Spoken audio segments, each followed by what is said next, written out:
नमस्कार। यूपी में आज क्या चल रहा है, लॉ एंड ऑर्डर से लेकर विपक्ष के हंगामे तक सब कुछ बताएंगे आपको कैपिटल टीवी उत्तर प्रदेश के खास शो 4 के चक्रव्यूह में। मैं हूं आपके साथ राधिका राज। 4 के चक्रव्यूह में आज सबसे पहले बात उत्तर प्रदेश के सहारनपुर की, जहां चंद्रशेखर आजाद फिर से विवादों में घिर गए हैं। सर्किट हाउस रोड चौड़ीकरण के दौरान दलित बस्ती पर बुलडोजर कार्रवाई को लेकर उन्होंने भारी हंगामा किया। तो क्या है असली मसला और चंद्रशेखर का ये ड्रामा किस सियासी खेल का हिस्सा है, विस्तार से बताएंगे आपको। दूसरी खबर आगरा से है। ताजमहल को तेजो महाल्य बताकर जलाभिषेक की मांग करने वाले मामले में सुनवाई फिर टल गई। अब 9 जुलाई को होगी अगली तारीख।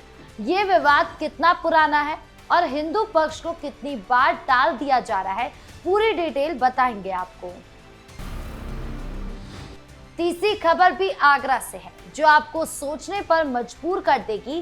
धर्मांतरण केस में बड़ा खुलासा हुआ है। दिल्ली के डॉक्टर के यहां फंडिंग रिकॉर्ड मिले हैं। शाहीन बाग में छिपे दस्तावेज और पाकिस्तान लिंक भी सामने आए हैं।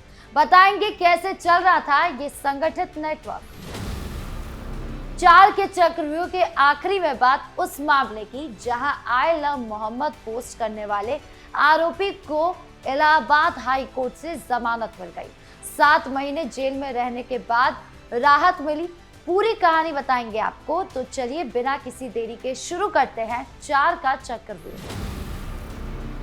4 के चक्रव्यूह में सबसे पहले बात सहारनपुर, जहां आजाद समाज पार्टी के नेता और नगीना सांसद चंद्रशेखर आजाद रावण दलित बस्ती पहुंचकर बुलडोजर कार्रवाई का विरोध करने लगे। सर्किट हाउस रोड को चौड़ा करने के लिए प्रशासन काम कर रहा था। सिंचाई विभाग की जमीन पर अतिक्रमण हटाने की कार्रवाई चल रही थी। कई दलित परिवारों के चबूतरे और छज्जे गिरा दिए गए। चंद्रशेखर अचानक वहां पहुंचे, कार्यकर्ताओं के साथ सड़क जाम कर दिया और नारेबाजी करना शुरू कर दिया। जिला प्रशासन का कहना है कि वो रोड वीवीआईपी आवागमन के लिए चौड़ा किया जा रहा है। नाले के किनारे अतिक्रमण था, पहले भी नोटिस दिए गए थे। कोर्ट में यथास्थिति का आदेश था, लेकिन चंद्रशेखर इसे दलितों पर अत्याचार बता रहे हैं। उन्होंने 7 मई को डीएम कार्यालय घेराव का भी ऐलान कर दिया। एसडीएम ने जवाब मांगा और कहा कि दलित बस्ती को जानबूझकर निशाना बनाया जा रहा है। चंद्रशेखर आजाद अक्सर ऐसे मुद्दों पर आ जाते हैं जहां दलित वोट बैंक दिखता है। सड़क चौड़ीकरण सार्वजनिक काम है, विकास का काम है, लेकिन वो इसे जातीय एंगल देकर राजनीति करने लगते हैं। बरसात में जल भराव की बात कर रहे हैं, लेकिन असल में अपनी छवि दलितों के मसीहा वाली बनाए रखना चाहते हैं। यूपी में विकास हो रहा है, बुलडोजर सिर्फ अतिक्रमण पर ही चल रहा है, ना कि किसी जाति विशेष पर। चंद्रशेखर का ये प्रदर्शन सियासी स्टंट लगता है, जो शांति भंग कर सकता है। प्रशासन को सख्ती से काम करना चाहिए, बिना किसी दबाव के। चंद्रशेखर आजाद का ये पूरा एक्शन काफी सोचा समझा लगता है, क्योंकि अभी चंद्रशेखर आजाद जो है वो दलितों की बात कर रहा है। इसके अलावा जब मुस्लिमों के इलाके में जाकर बुलडोजर दौड़ता है, तब कहते हैं कि मुस्लिमों को टारगेट किया जा रहा है। हर विपक्ष का नेता कोई ना कोई जाति, कोई ना कोई समुदाय को जरूर एक बार लेकर आ जाता है। हालांकि प्रशासन की ओर से साफ कहा जा रहा है कि विकास के काम में कोई बाधा नहीं आएगी। सरकार पूर्णवास का भी ख्याल रखना चाहिए, लेकिन हर छोटी कार्रवाई को जातिवादी रंग देकर राजनीति करना गलत है। चंद्रशेखर की आजाद समाज पार्टी यूपी में अपना बेस बनाना चाहती है। दलित वोट उनके लिए महत्वपूर्ण है। ऐसे में हर बुलडोजर एक्शन को वो अपना मुद्दा बना लेते हैं। सहारनपुर में भी अगर रोड चौड़ी नहीं हुई तो ट्रैफिक जाम, वीआईपी मूवमेंट में दिक्कत आ सकती है और बरसात में और ज्यादा समस्या होगी। चंद्रशेखर को विकास का साथ देना चाहिए था, ना कि राजनीति करनी चाहिए थी। उन्होंने 7 मई को डीएम ऑफिस घेराव का भी ऐलान कर दिया है। ये देखना दिलचस्प होगा कि प्रशासन कितना सख्त रहता है और 7 मई को क्या होता है। अगली खबर ताजमहल तेजो महाल्य विवाद से जुड़ी है।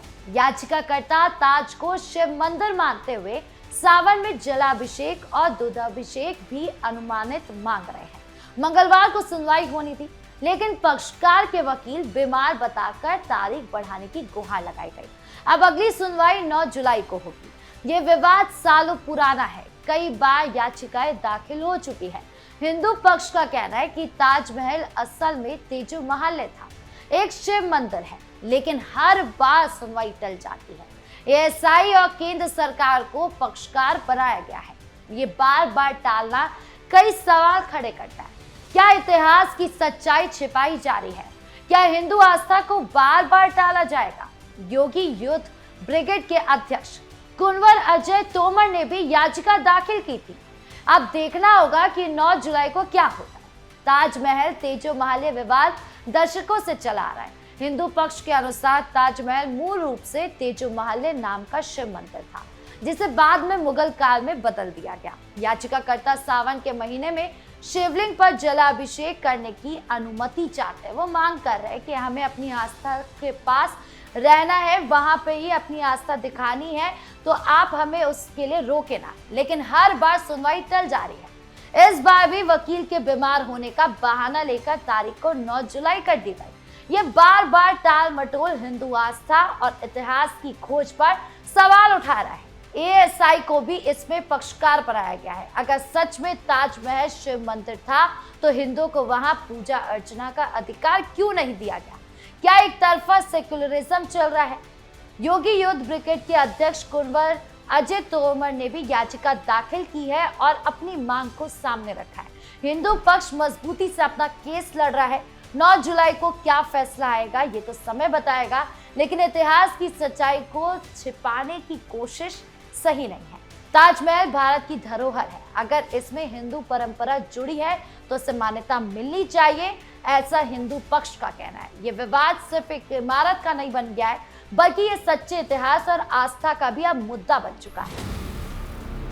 बढ़ते तीसरी खबर की ओर, जहां आगरा धर्मांतरण रैकेट का बड़ा खुलासा हुआ। पुलिस पूछताछ में आरोपी परवेज अख्तर ने बताया कि मौलाना कलीम सिद्दीकी के दामाद के दवा सेंटर में फंडिंग के रजिस्टर हैं।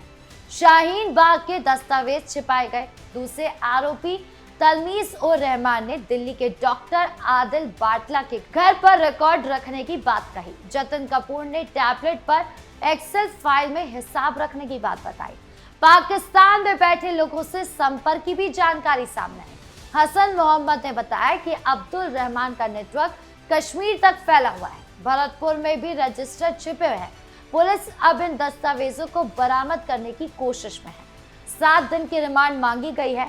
ये मामला दिखाता है कि धर्मांतरण सिर्फ स्थानीय स्तर का नहीं, बल्कि बड़े संगठित नेटवर्क का हिस्सा हो गया है। पाकिस्तान लिंक, विदेशी फंडिंग, शाहीन बाग जैसे इलाके में छिपे रिकॉर्ड सब कुछ सोचने पर मजबूर करता है। यूपी पुलिस को पूरी गहराई तक जांच करनी चाहिए।